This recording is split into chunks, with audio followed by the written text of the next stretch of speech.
Hello everyone, आज है 6 अगस्त और आज इस वीडियो में हम बात करने जा रहे हैं इंडियन ऑयल कॉर्पोरेशन के बारे में। 73 रुपीज का शेयर है, तेजी जरूर यहां पर देखने को मिल रही है। और वीडियो में हम डिस्कस भी करेंगे इंडियन ऑयल को लेकर की खरीदारी के यहां पर मौके है कि नहीं, और किन लोगों को यहां पर निवेश करना चाहिए, किन लोगों को नहीं करना चाहिए। तो वीडियो को शुरू करूं उससे पहले अगर आपने अभी तक चैनल को सब्सक्राइब नहीं किया है तो प्लीज अभी इसे सब्सक्राइब कर लीजिए, क्योंकि आगे भी बहुत सारे वीडियोस हैं जो आपको काफी ज्यादा हेल्प करेंगे।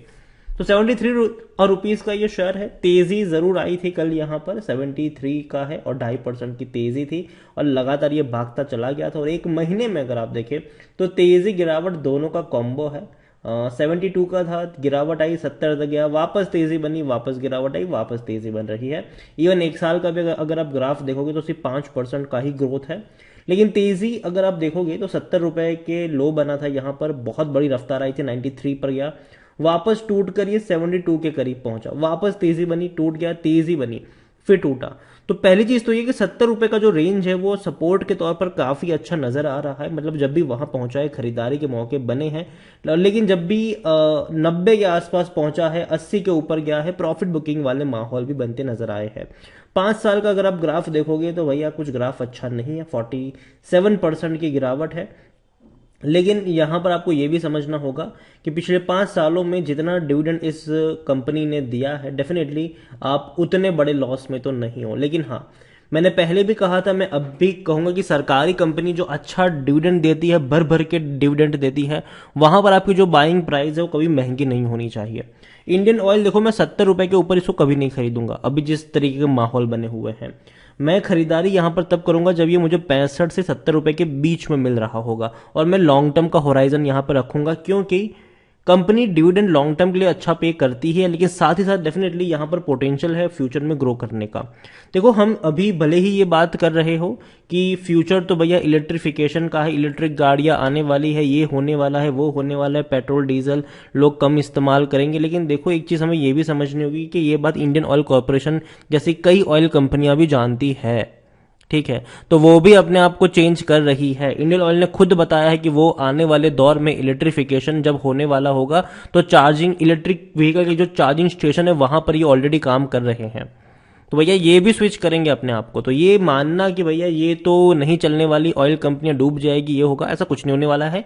समय के साथ ये भी अपने आप को अपग्रेड करेंगे, ठीक है। तो ये मानना कि इनका फ्यूचर नहीं है, ये बहुत गलत बात होगी। यहाँ पर इंडियन ऑयल को लेकर अगर हम देखें तो यहाँ पर कंपनी लार्ज कैप है, 1 लाख करोड़ से भी ज्यादा का इसका मार्केट कैप है। वॉल्यूम्स देखें तो कंपनी का वॉल्यूम 5 करोड़ के आसपास का है, बड़ी क्वांटिटी में शेयर इसके ट्रेड हो रहे हैं।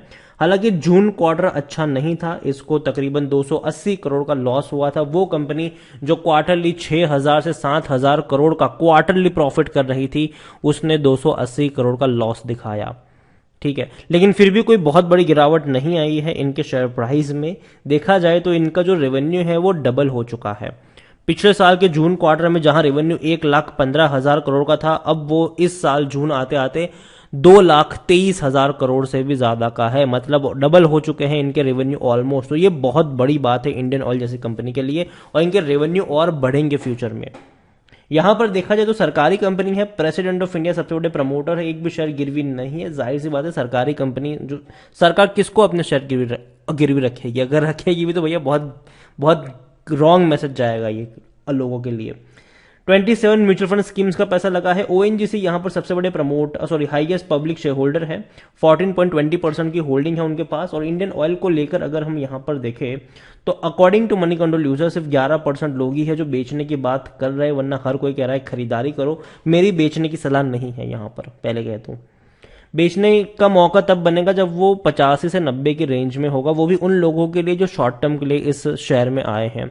जो लोग लॉन्ग टर्म के लिए है वो तो भैया लॉन्ग टर्म के इसको होल्ड कर सकते, लेकिन बाइंग प्राइस 70 के नीचे होनी चाहिए, उससे ऊपर नहीं। पहली चीज यहां पर अगर आप देखो तो ब्लॉक डील्स कई सारी हुई थी, लेकिन अगेन वो सिर्फ हैंड एक्सचेंज ही थे, ऐसा नहीं है कि कोई बहुत बड़ा कुछ हुआ है। हैंड एक्सचेंज यहां पर होते नजर आए हैं। रेवेन्यू में बहुत बड़े जंप हमें देखने को मिले थे और अभी और बड़ा जंप देखने को मिलेगा। आप देखिए 2021 में जहां रेवेन्यू 3,65,000 करोड़ के आसपास के थे, वो 2022 आते आते 5,90,000 करोड़ पर पहुंच चुके हैं और अब 2023 में ये आराम से 9 से 10 लाख करोड़ तक जा सकते हैं, क्योंकि पहले ही क्वार्टर में इनका जो रेवेन्यू था वो 2,23,000 करोड़ के आसपास का था। तो ये बहुत बड़ा नंबर है इनका और डेफिनेटली जो बेंचमार्क है वो काफी अप और काफी बड़ा हाई सेट कर दिया है इन्होंने। और प्रॉफिट की बात करें तो अब तक अच्छे प्रॉफिट्स थे, लेकिन पहले क्वार्टर में प्रॉफिट नहीं है, लॉस हुआ, लेकिन थोड़ा सा हल्का सा लॉस है, कोई बहुत बड़ा लॉस नहीं मैं कहूंगा इनके लिए इस इतनी बड़ी कंपनी के हिसाब से। तो डेफिनेटली अगले क्वार्टर में ये वापस से प्रॉफिट कमाना शुरू करेंगे, जो कि अच्छी बात होगी। डिविडेंड, जैसे कि मैंने पहले कहा कि डिविडेंड ये भर भर के देते हैं। अभी अगर आप देखो तो 4 रुपए का इसने इस साल फरवरी में ही डिविडेंड पे कर दिया है। अभी 2.40 रुपए का डिविडेंड उन लोगों को मिलेगा जिनके पास 11 अगस्त से पहले इंडियन ऑयल के शेयर्स होंगे। ठीक है, अगर आप 12 अगस्त को बाइंग करोगे तो आप डिविडेंड के लिए एलिजिबल नहीं हो, पहले से बता दे रहा हूं। ठीक है, अगर आप 11 अगस्त या उससे पहले खरीदारी करते हो तो ही आप डिविडेंड के लिए एलिजिबल हो। पिछले साल अगर हम देखें तो इसने भर भर के डिविडेंड पे किया था, 3 रुपए, 1.5 रुपए, 5 रुपए। तो कंपनी अच्छा डिविडेंड तो पे कर रही है भैया, शानदार डिविडेंड ये पे कर रही है। साल का 10 रुपए का डिविडेंड तो इसका मान के चलो कि या फिर 8 से 10 रुपए के बीच में ये डिविडेंड पे करेगी ही करेगी। अगेन नवंबर में दोबारा भी डिविडेंड अनाउंस करेंगे, फाइनल डिविडेंड देखना होगा कि कितना अनाउंस करते हैं। हालांकि जब भी फाइनल डिविडेंड अनाउंस होता है वो काफी बड़ा नंबर होता है, क्योंकि पिछले साल अगर आप देखो तो 3 रुपए का डिविडेंड था मार्च में, अगस्त में 1.5 रुपए का था। इस बार भी अगर आप देखो तो फरवरी में 4 रुपए का है, अगस्त में 2.40 रुपए का है और पिछले साल नवंबर में जो इंटरिम डिविडेंड था वो था 5 रुपए का। तो एक्सपेक्टेड ये होगा कि अगला डिविडेंड जो नवंबर में होगा वो शायद 6-7 रुपए के बीच का हो सकता है। और ये अगेन मैं कह रहा हूँ ये सब अजम्पशन है, ठीक है, तो इसको भैया पत्थर की लकीर मत मान लेना। यहां पर अगर हम देखने की कोशिश करें आईओसी को लेकर तो खरीदारी करने का सही मौका है, क्योंकि शेयर ओवरबॉट जोन में नहीं है, कोई भी रेड फ्लैग नजर नहीं आ रहा है, अच्छा डिविडेंड पेइंग शेयर तो है ही, लॉन्ग टर्म में पैसा बना भी है और करंट प्राइस भी इसकी कम ही है। 4.11 का इसका पी है, जो सेक्टर पी 13 के मुकाबले काफी सस्ता है। 68% एनालिस्ट कहते हैं कि खरीदारी करो। देखो मेरी आईओसी में बाइंग की रिकमेंडेशन है उन लोगों के लिए जो लॉन्ग टर्म के लिए यहां पर बनना चाहते हैं, जो ये जो अच्छा डिविडेंड एक्सपेक्ट करते हैं। लेकिन बस ये कहूंगा कि जो आपकी बाइंग प्राइस है वो कभी भी 70 के ऊपर, अभी इस सिचुएशन में 70 के ऊपर नहीं होनी चाहिए।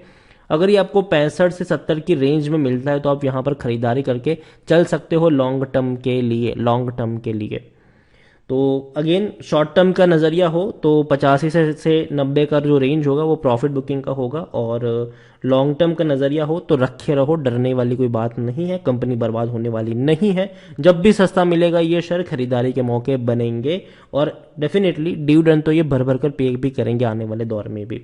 वीडियो को यहीं पे एंड करूंगा, पसंद आया हो तो लाइक करो, शेयर करो, चैनल पर अगर पहली बार आए तो प्लीज सब्सक्राइब करें। और इंडियन ऑयल कॉर्पोरेशन के बारे में आप क्या सोचते हैं वो भी आप मुझे कमेंट में लिखकर बता सकते हैं। Thank you.